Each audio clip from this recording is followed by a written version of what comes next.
네, 이재명 당대표의 속개 선언으로 제50차 비상최고위원회를 속개하겠습니다.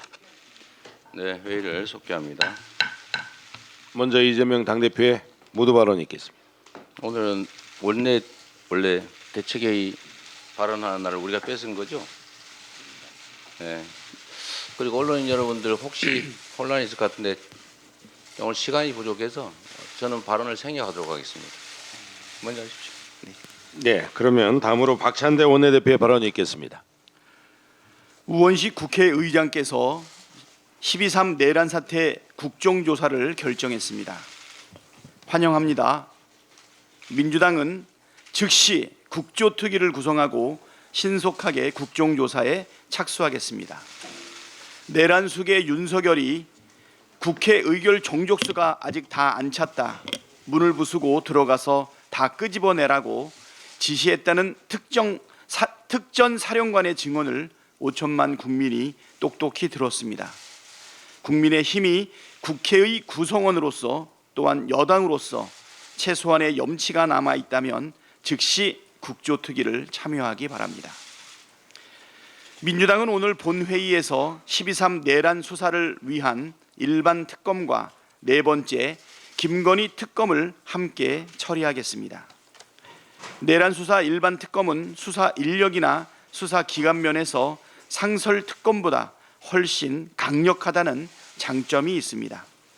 김건희 특검법은 도이치모터스 삼부토건 주가 조작, 여론 조작 불법 선거, 명태균 게이트 등 15개 의혹을 수사 대상으로 삼았습니다. 법적, 정치적 책임을 다하겠다고 밝힌 윤석열은 특검법을 수용해야 합니다. 12.3 내란에 깊숙이 개입한 법무장관 박성재와 경찰청장 조지호에 대해서도 탄핵으로 책임을 묻겠습니다. 내란 수계 윤석열은 국민의힘 1호 당원입니다. 1호 당원이 군대를 동원해 헌정 질서를 파괴하는 중대 범죄를 저질렀는데 국민의힘은 지금까지 출당 조치는커녕 아무런 징계도 하지 않았습니다. 여전히 내란 수계를 비호하고 있습니다. 내란 수계를 징계하지 않고 탄핵도 반대하는 걸 보면 내란 공범이 명백합니다. 그게 아니라면 당장 1호 당원 윤석열을 출당시키고 윤석열 탄핵안에 찬성 표결하십시오. 국민의 명령을 거부한다면 국민께서 내란 수계와 함께 심판할 것입니다. 네, 다음으로 김민석 최고위원의 발언이 있겠습니다. 1987년 6월 민주항쟁 이후 대한민국 대법원 판례는 고도의 정치 행위로서 통치 행위라는 개념을 인정하더라도 그러한 통치 행위가 국민의 기본권을 침해하거나 법치주의를 위반한 것이라면 사법심사의 대상이 된다는 일관된 입장을 취해 왔습니다. 내란을 옹호하는 통치 행위로는 히틀러를 경험한 독일과 이란 콘트라 사건을 겪은 미국 등 세계적으로 실질적 추방된 지 오래입니다.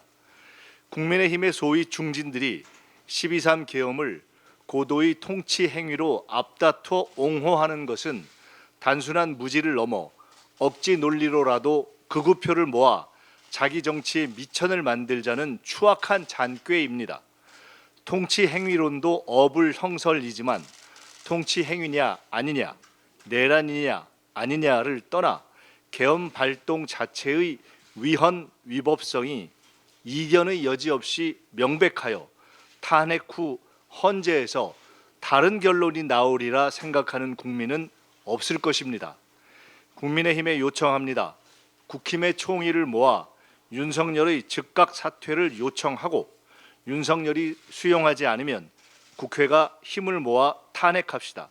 간판을 파쇼 내란당으로 바꾸려는 게 아니라면 다시 자유투표를 막지는 않으리라 믿습니다.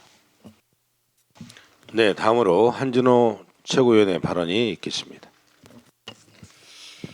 네, 45년 전 오늘 전두환이 12.12 군사 반란을 일으켰습니다. 지난 3일 밤 발표된 계엄 사령부 포고령 제1호를 보면 윤석열도 전두환과 같은 꿈을 꾸고 있었던 것이 아닌가 하는 의심이 듭니다. 이번 포고령에는 전두환이 학살을 정당화하기 위해서 명분 삼은 자유민주주의 수호가 그대로 들어가 있고, 또 정적이나 반대 세력을 반국가 세력으로 몰아붙인 것도 비슷합니다. 국민의힘이 독재자 전두환 닮은 꼴 윤석열의 꿈에 동조하지 않는다면 토요일에 상정될 윤 대통령 탄핵안 통과에 동참을 해주시길 바랍니다. 검찰의 내란죄 수사에 대한 국민의 우려가 큽니다. 애초에 내란죄는 검사가 수사를 개시할 수 있는 범죄가 아닙니다. 게다가 검사가 대통령이 아닌 김영현 전 장관을 중심으로 계엄이 이루어졌다는 취지의 질문을 했다는 사실이 알려지면서 꼬리 자르기 시도가 아니냐, 이런 비판이 일고 있습니다. 지금까지 윤석열 정권의 정치 검찰이 해온 사실 왜곡, 증거 누락 등 이런 행태로 볼 때 검찰 스스로 증거 인멸을 할 가능성도 배제할 수가 없는 상황입니다. 심지어 검찰이 일부러 무리하게 수사를 개시해서 추후 재판에서 검찰이 수집한 증거나 진술이 증거로 쓰이지 못하게 되거나 또 공소제기 절차를 그 자체를 위법하게 만들려는 것은 아닌가 하는 의심마저 드는 상황입니다. 이런 상황에서 어떻게 검찰의 공정한 수사를 기대할 수 있겠습니까? 12.3 내란 사태는 범죄의 정점이 현직 대통령이란 점에서, 그리고 그 대통령이 과거 정치 검찰의 수괴였다는 점에서 그 어떤 사건보다 엄정한 수사가 필요합니다. 검찰의 위헌적, 위법적 시행령에 기댄 수사 개시로 인해서 자칫 내란 혐의자들이 향후 재판에서 공소 기각 판결을 받는다면 국민의 형사 사법에 대한 믿음과 신뢰는 완전히 무너지게 될 것입니다. 따라서 특검 가동 전까지 경찰청 국가수사본부와 공수처가 중심이 돼서 수사를 진행하고 검찰은 배제되어야 합니다. 어제 검찰이 빠진 경찰, 공수처, 국방부에 공조수사본부가 출범을 했습니다. 그런데 검찰은 공수처의 사건 이첩 요구를 사실상 거부한 상황입니다. 이는 명백한 공수처법 제24조 1항의 위반입니다. 검찰은 지난 10일 김용현 전 장관에 대한 구속영장이 발부되었으므로 수사에 문제가 없다고 주장을 하고 있지만, 법원의 구속영장 발부와 본안 재판에서의 공소 기각 가능성은 별개 문제이기 때문에 검찰 수사의 위법성 논란이 해소되었다고 볼 수가 없습니다. 검찰의 마지막으로 경고를 합니다. 검찰은 12.3 내란 사태에 대한 독자적인 수사를 즉각 중단하고 지금까지 확보한 증거와 조서를 공조수사본부에 이첩을 하길 바랍니다. 그리고 일부 여권에서는 윤석열이 내란죄 등 혐의로 기소가 되면 헌법재판소법 제51조에 따라서 심판이 정지될 것을 기대하고 있는 것 같습니다. 허황된 꿈은 일찍 버리시기 바랍니다. 이 헌법재판소의 심판 절차 정지는 재판부의 재량일 뿐입니다. 법기술자의 꼼수로 내란죄를 무마시킬 수 없습니다. 탄핵 열차는 멈추지 않을 것입니다. 그게 국민의 명령입니다. 이상입니다. 네, 다음으로 이현주 최고위원의 발언이 있겠습니다.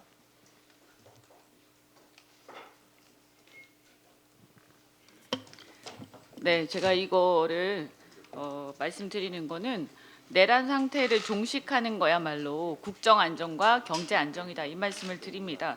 지금 현재 내란 수괴가 그 자리에 그대로 앉아 있기 때문에, 그래서 외교적으로나 경제적으로 누가 지금 내란 수괴가 앉아 있으니까 누가 대통령인지, 누가 국가 원수인지, 누가 군 통수권자인지 이런 게 헷갈리니까 계속 불확실성 때문에 국정이 흔들리고 경제가 흔들리는 것입니다. 그런데 정부 여당에서는 국정 안정, 경제 안정을 얘기하면서 내란 수괴를 이 직무정지시키고 탄핵하는 것을 계속 방해하고 있습니다. 그래서 이것을 만들었습니다. 네, 어제 국수본 대통령실 압수수색을 시도를 했으나 경호처 저지로 6시간 넘게 대치하다가 결국 영장 집행이 무산됐습니다. 영장에는 피의자 윤석열 이렇게 적시가 되어 있는데도 불구하고 진입조차 거부가 되었습니다. 마치 대통령실 압수수색을 놓고 청와대에서 5시간을 대치했던 2017년 상황을 보는 것 같습니다. 당시 특검팀은 강하게 반발했었는데 그때 그 특검팀의 수사팀장이 누구였습니까? 바로 윤석열이었습니다. 그 윤석열은 어디로 갔습니까? 그자의 위선적인 면모를 정말 본 듯해서 씁쓸합니다. 네, 박근혜 특검 때 얘기하거나 박근혜 탄핵 때 얘기하지 마십시오. 그 당시에 앞장서서 했던 사람이 바로 지금의 특검 그리고 지금의 탄핵의 대상인 윤석열입니다. 그러니 둘 중에 하나를 택하셔야 됩니다. 그때 탄핵이 잘못됐다고 그때 특검이 좀 과했다고 얘기를 하시던가 아니면 지금 윤석열 그렇게 얘기를 하시려면 지금 윤석열 대통령의 이 위선적인 면모에 대해서 비판을 해야지 이것이 앞뒤가 맞는 것입니다. 스스로 돌아보시기 바랍니다.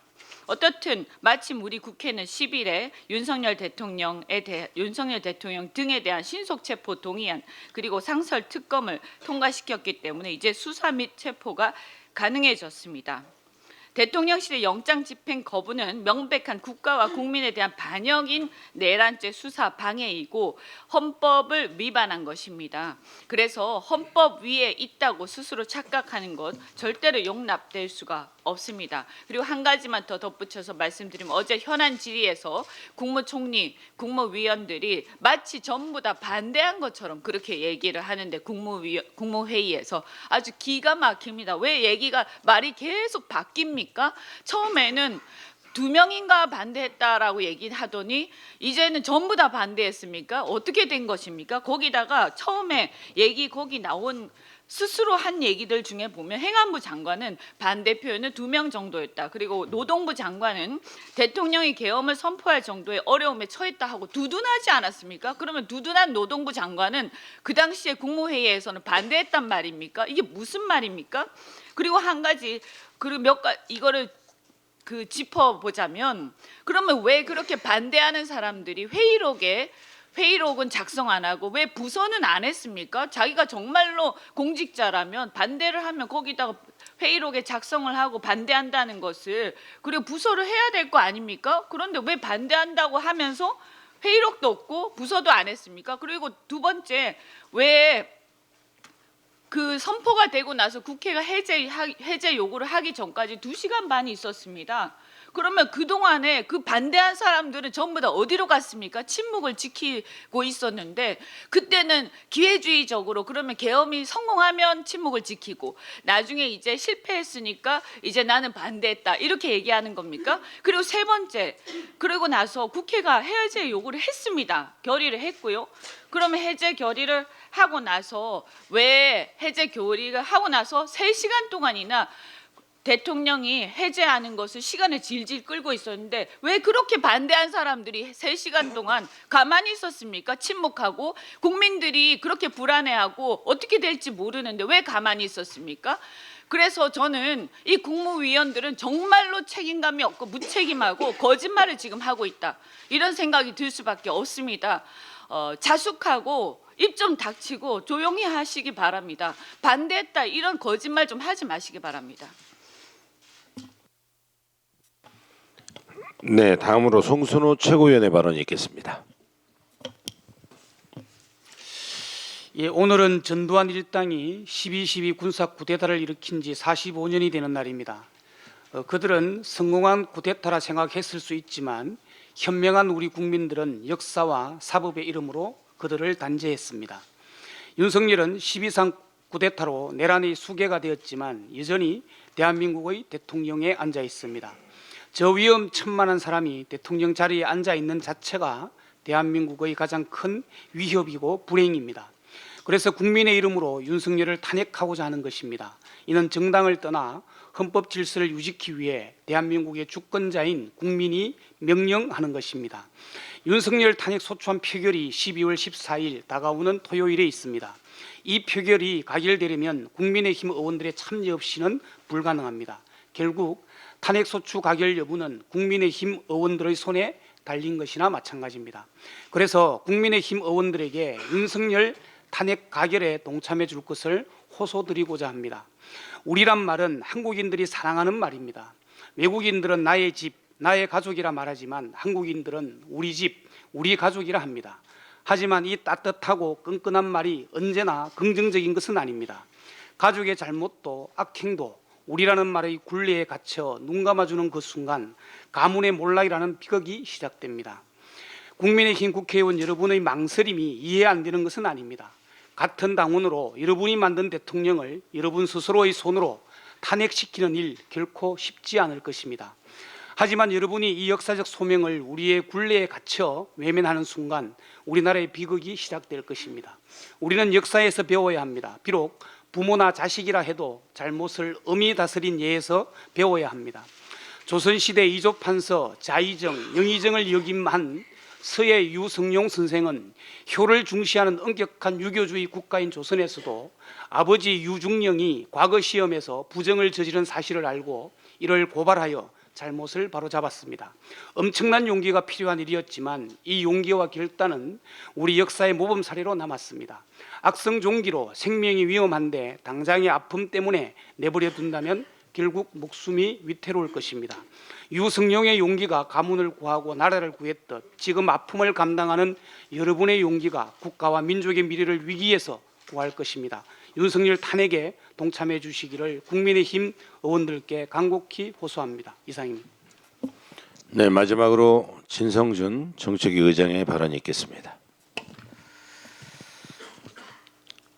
개방형 통상국가인 우리나라가 가장 유의해야 할 부분은 대외 신인도라고 합니다. 지금과 같은 정치 상황에서 경제적 불확실성이 커질 경우 외국인들이 기존 투자금을 회수할 위험이 커집니다. 외국인 자금이 빠져나가면 주가 폭락과 환율 폭등을 초래합니다. 1997년의 외환 위기도 외국인의 자금 회수가 직접적인 발단이 됐습니다. 현재 상황도 비슷하지 않습니까? 주가가 폭락하고 환율이 뛰어오르고 있습니다. 민주당 이재명 대표께서는 여야정 3자 비상경제점검회의를 제안했습니다. 최소한 경제만큼은 여야가 함께 대안을 만들어가자는 뜻입니다. 이에 대해 최상목 경제부총리는 적극 참여하겠다는 뜻을 밝혔습니다. 하지만 국민의힘 한동훈 대표는 아직까지 답이 없습니다.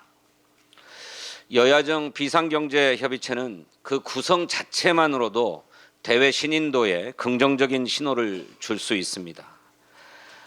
한국의 경제관리 시스템이 정상적으로 작동한다는 것을 내외에 보여줄 수 있습니다. 경제적 현안들을 풀어가는데도 효과적일 것입니다. 내년도 예산안이 통과되었지만 지금과 같은 경제 상황에 대응하기에는 부족합니다. 하루빨리 추가 경정 예산안을 마련해서 내수 부진 타개에 나서야 합니다. 또 미국 트럼프 행정부의 보호무역주의로 예견되는 통상 격변 상황에도 대응해야 합니다. 민주당은 비상경제 상황 점검단을 설치하고 운영하기로 했습니다. 당초에 내란 사태 특대위 산하에 경제점검단을 편성하려고 했습니다만 정치 상황과는 별개로 경제 상황에 대처해 나가야 한다라고 하는 판단에 따라서 분리해서 별도로 운영할 방침입니다. 국민의힘이 여야정 비상경제협의체에 참여해서 함께 힘을 모아 경제 비상 상황에 대응해 나가게 되기를 기대하고 또 촉구합니다. 아울러서 경제적 불확실성을 제거하기 위해서라도 대통령 탄핵에 동참할 것을 촉구합니다. 감사합니다. 네, 이상 발언을 모두 마치고 당대표께서 폐회를 선언하겠습니다. 네, 예상보다 일찍 끝나서 한 말씀만 추가하고 끝내도록 하겠습니다. 5.18 광주 민주화 운동 관련 영상 중에 미공개 영상이 발굴돼서 지금 일부 내용이 공개가 되고 있습니다. 약 72분 정도 분량이라고 하는데 그 영상을 보면서 다시 한번 그때 상황이 떠올랐습니다. 우리 국민 여러분께서도 다시 한번 이번 내란 주범들이 발표했던 제1호 포고령 내용을 한번 찬찬히 읽어보시기 바랍니다.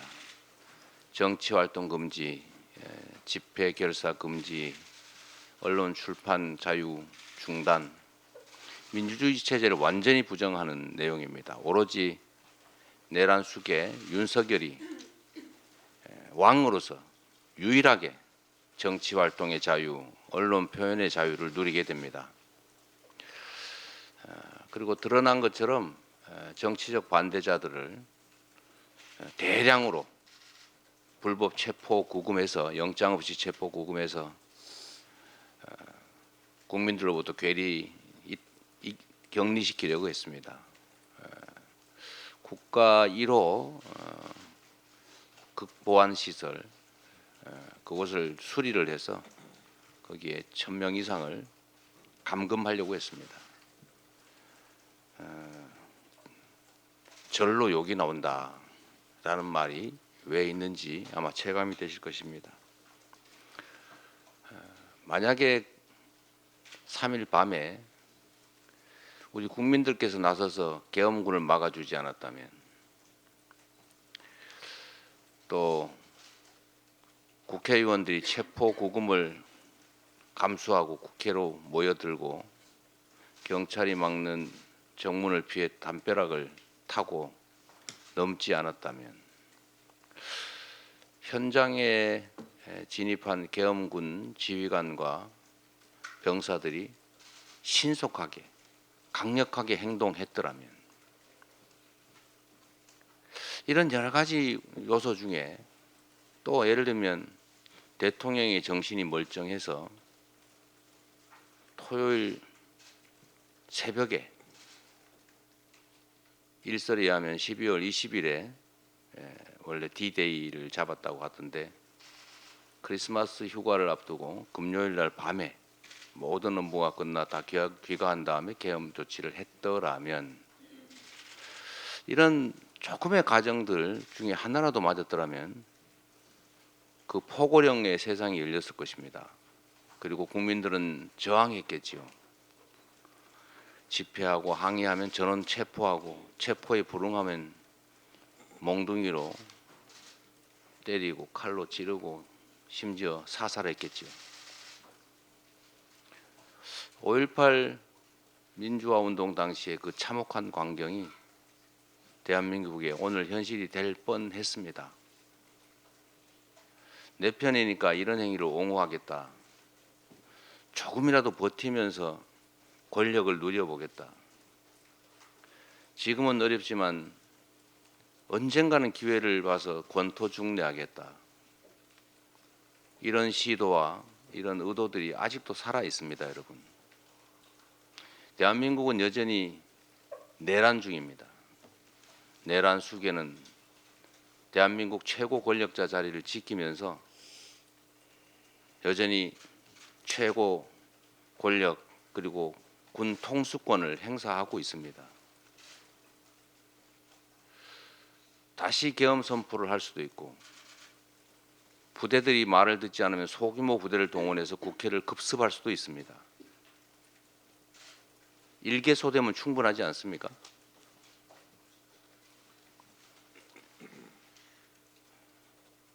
(5.18) 민주화 운동 당시 사진과 영상을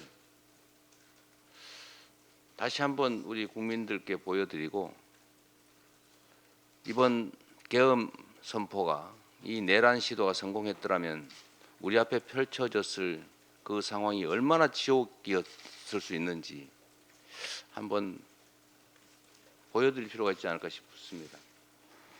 가능하면 이 미공개 영상을 좀 구해서, 이게 아마 5.18 재단 이런 쪽에 입수된 것 같아요. 그래서 이걸 구해서 거기서도 국민들께 공개한다고 하는 것 같으니까 우리 당 차원에서도 구해서 일반 국민들 누구나 한번 그 당시의 장면을 볼 수 있도록 해주시면 좋을 것 같습니다. 우리 사무처에서 한번 확인을 한번 해봐 주시면 좋을 것 같아요.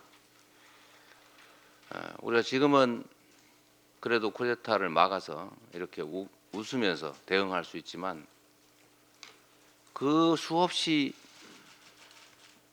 중복된 우연들, 그 우연들 중에 하나라도 비끗했더라면 우리 앞에 펼쳐졌을 그 지옥들, 그리고 혹여라도 앞으로 벌어질 그 지옥들, 그 지옥을 막기 위해서라도 윤석열 대통령 이제 그 자리에서 내려오십시오. 5,200만의 삶도 있습니다.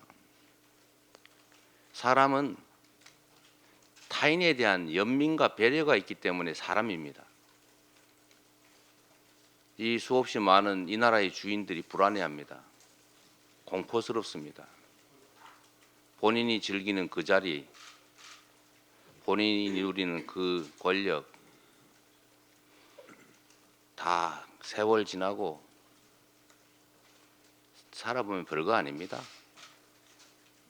당신의 그 알량한 자존심, 그 알량한 고집, 그것 때문에 이 수많은 5,200만 대한민국 국민들이 왜 고통 겪어야 합니까? 이 나라 경제가 망가지고 대외 신인도는 떨어지고 미래는 훼손됩니다. 대체 누구에게 득이 됩니까? 국민의힘은 탄핵에 찬성할 것으로 생각합니다. 너무 많은 시간을 보내지 말고 윤석열 대통령께서도 이제 다 내려놓으시기 바랍니다. 회의를 마치겠습니다.